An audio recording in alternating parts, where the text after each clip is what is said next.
आज का ये वीडियो हर उस स्टूडेंट के लिए है जिसे ये लगता है कि वो जेई एग्जाम की जो प्रिपरेशन है ना वो पूरी ईमानदारी से मेहनत के साथ कर रहा है, लेकिन फिर भी उसका एग्जाम में जो परफॉर्मेंस है ना वो अप टू द मार्क नहीं आ रहा। आपके साथ इस समय पता है क्या होगा कि जब आप इस तरीके से टाइम बाउंडेड प्रैक्टिस कर रहे होंगे ना तो आपके मन में से आवाज आ रही होगी छोड़ दे, तुझसे नहीं हो पाएगा। उस तरह के प्रॉब्लम्स को टैकल करने में भी ना आपकी काफी हेल्प, जहां पर मल्टीपल कॉन्सेप्ट्स एक साथ यूज हो रहे होंगे। मैं आपको यहां पर 5 ऐसे क्रिटिकल पॉइंट्स बताने वाला हूं जिन्हें अगर आपने सिंसियरली फॉलो करना स्टार्ट कर दिया ना तो तुम्हारा जो परफॉर्मेंस है ना वो ड्रास्टिकली ना इंक्रीज हो जाएगा। हाय चैंपियंस, आज का ये वीडियो हर उस स्टूडेंट के लिए है जिसे ये लगता है कि वो जेई एग्जाम की जो प्रिपरेशन है ना वो पूरी ईमानदारी से मेहनत के साथ कर रहा है, लेकिन फिर भी उसका एग्जाम में जो परफॉर्मेंस है ना वो अप टू द मार्क नहीं आ रहा है।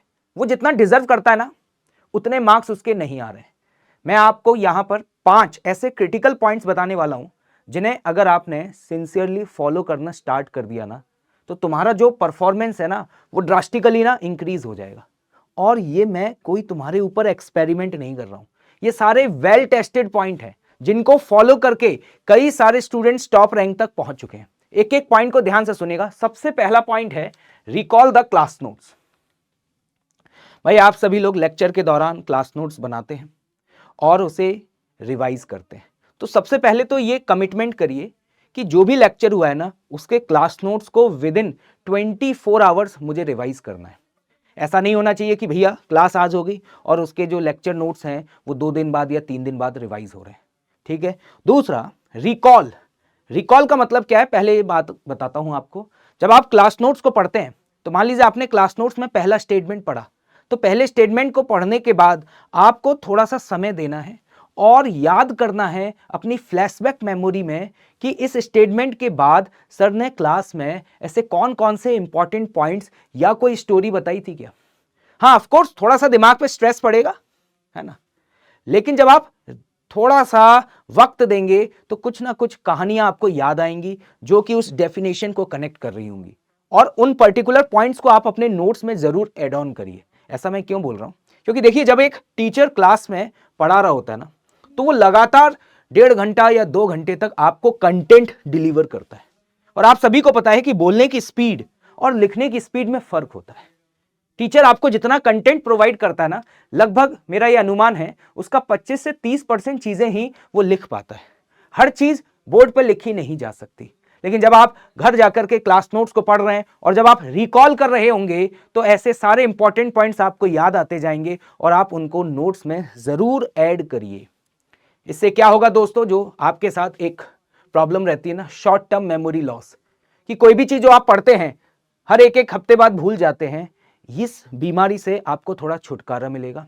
और कभी भी इस तरह के क्वेश्चंस आएंगे ना जहां पर मल्टीपल कॉन्सेप्ट्स एक साथ यूज हो रहे होंगे, उस तरह के प्रॉब्लम्स को टैकल करने में भी ना आपकी काफी हेल्प होने वाली है।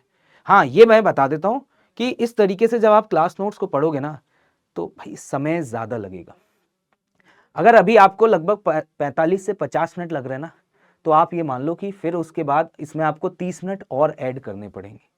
30 मिनट ऐड करने के बाद जो आपका कॉन्फिडेंस डेवलप होगा ना वो एक अलग ही लेवल पर होगा। ठीक है। नेक्स्ट पॉइंट क्या है, शॉर्ट नोट्स।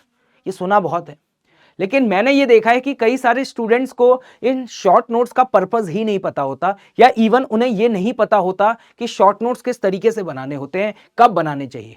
कई सारे स्टूडेंट्स तो ऐसे होते हैं जो कि जैसे जैसे चैप्टर चलता रहता है शॉर्ट नोट्स उसी टाइम पर बना रहे होते हैं। नहीं, आपको ऐसा नहीं करना। जब भी कोई चैप्टर खत्म होता है, जैसे फॉर एग्जांपल मैं आपसे ये कहूं कि मान लीजिए आपका फ्लूइड मैकेनिक्स खत्म हुआ आज, तो आज इसके शॉर्ट नोट्स नहीं बनाने, क्योंकि अभी ये चैप्टर आपको पूरा बहुत बेहतर तरीके से नहीं आता है। तो अभी फ्लूइड मैकेनिक्स पर आप लगातार प्रॉब्लम सॉल्विंग करते रहिए, आपको जो भी होमवर्क दिया गया है उसे सॉल्व करते रहिए, और लगभग आप ये मान के चलिए कि 2 हफ्ते बाद, 14 से 15 दिन बाद, जब आपको व्हाटएवर जो भी कंटेंट मिला है वो पूरा आपने सॉल्व कर लिया है, जेई के पीवाईक्यूज वगैरह लगा लिए हैं, उसके बाद ये है सही वक्त शॉर्ट नोट्स बनाने का, क्योंकि 15 दिन के अंदर चैप्टर की मैक्सिमम इंफॉर्मेशन जो है वो आपका ब्रेन एब्जॉर्ब कर चुका होगा। और जब आप क्वेश्चन प्रैक्टिस कर चुके होंगे, जब आप पीवाईक्यूज लगा चुके होंगे, तो वहां से आपको एक पैटर्न समझ में आना स्टार्ट होगा कि यार इस पैटर्न के क्वेश्चन इस एग्जाम में बहुत ज्यादा पूछे जाते हैं, ये फॉर्मूला जो है वो बहुत ज्यादा इंपॉर्टेंट है, ये फॉर्मूला मेरे टिप्स पर होना चाहिए, यार इस डेफिनेशन से भी क्वेश्चन पूछा गया है। मतलब एक एग्जामिनर का क्वेश्चन फ्रेमिंग क्या है वो आपको समझ में आता है, और क्लास नोट्स में कौन कौन से फॉर्मूले इंपॉर्टेंट हैं वो आपको समझ में आता है। तो फिर आपको शॉर्ट नोट्स में हर उस चीज को एड ऑन करना है जो कि प्रॉब्लम सॉल्विंग में आपकी हेल्प करती है। हर वो डेफिनेशन जहां से क्वेश्चन आया है वो आपके शॉर्ट नोट्स में एड ऑन होना चाहिए। और याद रखिएगा, ये जो शॉर्ट नोट्स होते हैं इनकी इंपॉर्टेंस आपको अभी समझ में नहीं आती, इनकी इंपॉर्टेंस आपको पता चलती है जब आपका सिलेबस कंप्लीट हो जाता है और आपको एक एक दिन में 2-2, 3-3 चैप्टर्स को पूरा इफेक्टिवली रिवाइज भी करना होता है और क्वेश्चन प्रैक्टिस भी करनी होती है। तो उस समय ये शॉर्ट नोट्स एक मेन ब्रह्मास्त्र होते हैं तुम्हारे लिए, क्योंकि एट दैट मोमेंट आप 1 घंटे के अंदर किसी भी चैप्टर के हर एक कॉन्सेप्ट और हर एक फॉर्मूले को रिवाइज कर सकते हो। तो आप सभी लोग जो इस वीडियो को देख रहे हैं, कमांडोज, ये मुझसे प्रॉमिस करो कि अब जो भी चैप्टर पढ़ोगे उसके 2 हफ्ते के बाद आप उसके शॉर्ट नोट्स जरूर बनाओगे। ठीक है। Next point, time bounded practice. भैया प्रैक्टिस तो हम बहुत कर रहे हैं, लेकिन ये टाइम बाउंडेड होनी चाहिए। इसका मतलब क्या है? इसका मतलब यह है कि दोस्तों मान लीजिए आपने ये डिसाइड किया कि अभी मैं ये डीपीपी नंबर 4 सॉल्व करूंगा और उसमें सपोज 15 सवाल है, तो मुझे पहले ही यहां पे ये डिसाइड कर लेना है कि ऑन एन एवरेज एक सवाल में कितना समय देने वाला हूं। वो देखिए सब्जेक्ट वाइज सब्जेक्ट वेरी करता है, केमिस्ट्री में कम टाइम लगेगा, मैथ्स में रिलेटिवली ज्यादा समय लगेगा। ठीक है। मान लीजिए जैसे फिजिक्स का क्वेश्चन है तो 3 से 4 मिनट। ठीक है। तो ऑन एन एवरेज आपको 45 से 60 मिनट के बीच में वो पूरी डीपीपी सॉल्व करनी है। तो आप टाइम लिमिट लगाइए और क्वेश्चन सॉल्विंग करिए। जब आप ऐसे करना स्टार्ट करेंगे ना, तो मैं आपको बता रहा हूं कि आपको एक अलग तरीके का प्रेशर फील होना स्टार्ट होगा और आपको ऐसा लगेगा कि आपको कुछ याद नहीं आ रहा है, आप सारे कॉन्सेप्ट भूल रहे हैं, आपको एकदम से घबराहट होने लग जाएगी। ऐसा होता है आपके साथ? दोस्तों यही वो चीज है जो आपको स्ट्रांग बनाती है। आपके साथ इस समय पता है क्या होगा कि जब आप इस तरीके से टाइम बाउंडेड प्रैक्टिस कर रहे होंगे ना, तो आपके मन में से आवाज आ रही होगी, छोड़ दे, तुझसे नहीं हो पाएगा, ऐसे मत कर, आराम से कर। ये वो टर्निंग पॉइंट है जो डिसाइड करता है कि आप आईआईटी जैसा एग्जाम क्रैक करने वाले हैं या फिर नहीं करने वाले हैं। मैं आपको बता दूं 75 से 80% स्टूडेंट्स इस पॉइंट पर गिव अप कर देते हैं।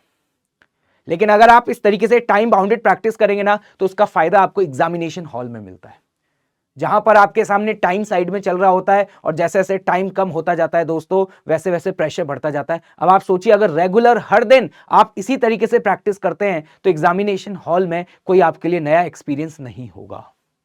इवन मैं तो ये देखता हूं कि कई सारे स्टूडेंट जब पढ़ने बैठते हैं तो चेयर पे धीरे धीरे धीरे उनका पोस्चर ही चेंज होता जाता है, उनका जो एंगल ऑफ इंक्लिनेशन है वो धीरे धीरे 0 डिग्री की तरफ जाता है। जब सॉल्व करना स्टार्ट किया तो पहले 2-3 सवालों में तो फुल एनर्जी थी, लेकिन धीरे धीरे धीरे उनका पोस्चर चेंज हो रहा है, फोकस चेंज हो रहा है, और पता चला कि 10th क्वेश्चन तक पहुंचते पहुंचते आराम से बिस्तर पे लेट करके सॉल्व कर रहे हैं, है ना। स्लोप आपका 0 हो चुका है। बेटा इस तरीके से नहीं करना होता। एग्जाम की तैयारी कर रहे हैं, जेईई एग्जाम की, ठीक है, one of the most famous और प्रेस्टिजियस एग्जाम है इंडिया का। अगर तैयारी करनी है तो ये सारे कंफर्ट जो हैं उनसे बाहर निकलना होगा मेरे दोस्त। ठीक है। आपको पता है कि जब आप एग्जामिनेशन हॉल में बैठे होंगे ना, तो ये सारी हरकतें करना आपको अलाउड नहीं होंगी, लेकिन आपकी बॉडी इन सारे चेंजेस को अडेप्ट कर चुकी होगी। अब आप सोचिए कि एग्जामिनेशन हॉल में बैठ करके अगर आप इस तरीके से अपने पोस्चर वगैरह को चेंज करेंगे ना, तो इन्विजिलेटर आपको उठा करके बाहर फेंक देगा। और जब आप पोस्चर को चेंज नहीं कर पा रहे होंगे ना, तो आपका ब्रेन जो है ना वहां पे ब्लॉक होने लग जाएगा, आपको एकदम से टेंशन होने लग जाएगी, क्योंकि आपकी बॉडी तो हमेशा इसी तरीके से क्वेश्चन को सॉल्व कर रही होती है। तो भैया जितनी देर प्रैक्टिस करनी है प्रॉपर आराम से चेयर पे बैठ करके करिए। दूसरी चीज टाइम बाउंडेड करना है, समझे। यह है तीसरा पॉइंट। एक एक पॉइंट ध्यान से सुनते जा मेरे भाई। ठीक। अगला point, write down your mistakes. जो इंसान गलतियां करता है वही गलतियों से सीखता है, बहुत बार सीखा है, लेकिन सीखोगे कब? जब उन गलतियों को लिखना शुरू करोगे। ठीक है। हम गलतियां बहुत करते हैं, लेकिन हम उन्हें कभी भी नोट डाउन नहीं करते। तो मेरी आप सभी से रिक्वेस्ट है कि कभी भी सॉल्विंग के दौरान जो भी मिस्टेक्स हो रही हैं या डेफिनेशंस को पढ़ते समय जो मिस्टेक्स हो रही हैं उनको अंडरलाइन कर लो और वहां पर मार्क कर दो। और कभी भी सैटरडे या संडे को जब भी आपको वक्त मिले तो उन सभी गलतियों को एक सेपरेट नोटबुक में जरूर लिखो। ये बहुत जरूरी है। अब आप ये मत कहना सर मेरे पास समय ही नहीं होता, है ना। रील्स देखने का समय है तुम्हारे पास, है इंस्टाग्राम पर शॉर्ट्स देखने का समय है तुम्हारे पास, इन सब के लिए टाइम है। तो बेटा वो टाइम थोड़ा सा मिनिमाइज करो अगर सच में तुम्हारा सपना है आईआईटी जैसे एग्जाम को क्रैक करने का, ठीक है। और मिस्टेक्स को एनालाइज करना बहुत जरूरी होता है। और मैं आपको बता दूं, जो गलतियां करता है और जो गलतियों से सीखता है, आखिरी में वही इस जंग को जीत पाता है। जिसने कभी गलती करी नहीं या फिर जिसने कोई भी टास्क इस डर से शुरू नहीं किया कि मुझसे गलती हो गई तो फिर क्या होगा, वो कभी भी नहीं सीख सकता। ठीक है भाई, तो याद रखना गलतियां करो, कोई दिक्कत नहीं है, लेकिन उन गलतियों को एनालाइज जरूर करो। Now come to the next point, patience. भैया ये आपकी नॉलेज से भी ज्यादा इंपॉर्टेंट है। और मैं तो हमेशा अपने हर कमांडो को यह कहता हूं कि भैया नॉलेज थोड़ी बहुत कम है ना तो चल जाएगी, लेकिन ये आपके अंदर होना बहुत जरूरी है। बिना सब्र के कुछ नहीं होता। जेई जैसे एग्जाम में आप 15 दिन या 1 महीने में एकदम से कोई चमत्कार नहीं कर सकते। हर इंसान धीरे धीरे ही सीखता है, वक्त लगता है। अगर आप ये सोचते हैं कि एक लेक्चर को देख करके जेई क्रैक हो जाएगा, संभव नहीं है। 1 महीने पढ़ करके जेई क्रैक हो जाएगा, संभव नहीं है। आपको रेगुलरली मेहनत करनी होगी। और पेशेंस क्या है दोस्तों, जैसे आपने डीपीपी जब सॉल्व करना स्टार्ट किया तो पहले सवाल को जब आप सॉल्व कर रहे थे तो आप पूरी फोकस होकर के पूरी एनर्जी के साथ सॉल्व कर रहे थे, लेकिन सवाल आपसे हुआ नहीं। दूसरे सवाल पर आए, एनर्जी थोड़ा डाउन हो गई। तीसरे सवाल पर आए, एनर्जी और डाउन हो गई। 5वें सवाल तक पहुंचते पहुंचते क्या हुआ कि एकदम से हम पूरा ड्रेन आउट हो चुके हैं, अब हमारा मन ही नहीं कर रहा। यही सीखना है दोस्तों। पहला क्वेश्चन हो या आखिरी क्वेश्चन हो, चाहे आपसे उन 15 सवालों में से 4 सवाल ही बने, लेकिन हर सवाल आपको उसी एनर्जी के साथ और उसी फोकस के साथ अटेम्प्ट करना है। जिसके अंदर यह क्वालिटी आ गई ना, अगर वो पूरा सिलेबस भी कवर करके नहीं गया, 80% ही करके गया, तो भी मैं बता दूं कि वो आईआईटी का एग्जाम क्रैक कर देगा। ठीक है। आजकल क्या हो रहा है तुम लोगों के साथ कि जब तुम शॉर्ट्स रील ये सब देखते रहते हो ना, तो उसकी वजह से तुम्हारे ब्रेन की ये रिटेंशन पावर कम हो गई है, क्योंकि तुम्हें हर 15 सेकंड बाद एक नया मसाला चाहिए होता है। ठीक है। और उसकी वजह से क्या होता है, जब तुम क्वेश्चंस को सॉल्व कर रहे होते हो और क्वेश्चन को पढ़ रहे होते हो, तो क्वेश्चन को पढ़ने पर जब पहली बार में समझ नहीं आता 30 सेकंड या 60 सेकंड में, तो एकदम से घबराहट हो रही है। आपका मन करता है कि पता नहीं मेरे साथ क्या हो रहा है। भैया ऐसा है, आपको बता दूं कि जब तक आप ये हैबिट डेवलप नहीं करोगे ना, चाहे आप किसी से भी पढ़ लेना, चाहे आप किसी भी मटेरियल को डेवलप सॉल्व कर लेना, आप जेई का एग्जाम क्रैक नहीं कर सकते। लास्ट में दोस्तों आपको बता दूं, this is a success formula. ठीक है। Discipline, consistency, mindset, hard work and smart work. ठीक है। हमेशा याद दिलाता रहूंगा, फिर से बोल रहा हूं कि जिसके अंदर ये फीचर्स हैं वही जेई जैसे एग्जाम को क्रैक कर सकता है। ये जितने भी मैंने पॉइंट्स बताए कमांडोज, हर एक एक पॉइंट को आप नोट डाउन कर लीजिए और अपने आप से ये प्रॉमिस करो कि अब जब आप अपना सफर शुरू करने जा रहे हैं तो इन सभी चीजों को आप बहुत ईमानदारी से फॉलो करने जा रहे हो। और अगर आपने फॉलो करना शुरू कर दिया तो 45 दिन बाद आप खुद देखोगे कि आपका परफॉर्मेंस जो है वो इंप्रूव हो रहा होगा। तो विजयी भव मेरी तरफ से, मैदान में टिके रहिए और इसी तरीके से संघर्ष करते रहिए। Thank you so much, bye bye, take care, जय हिंद, जय भारत।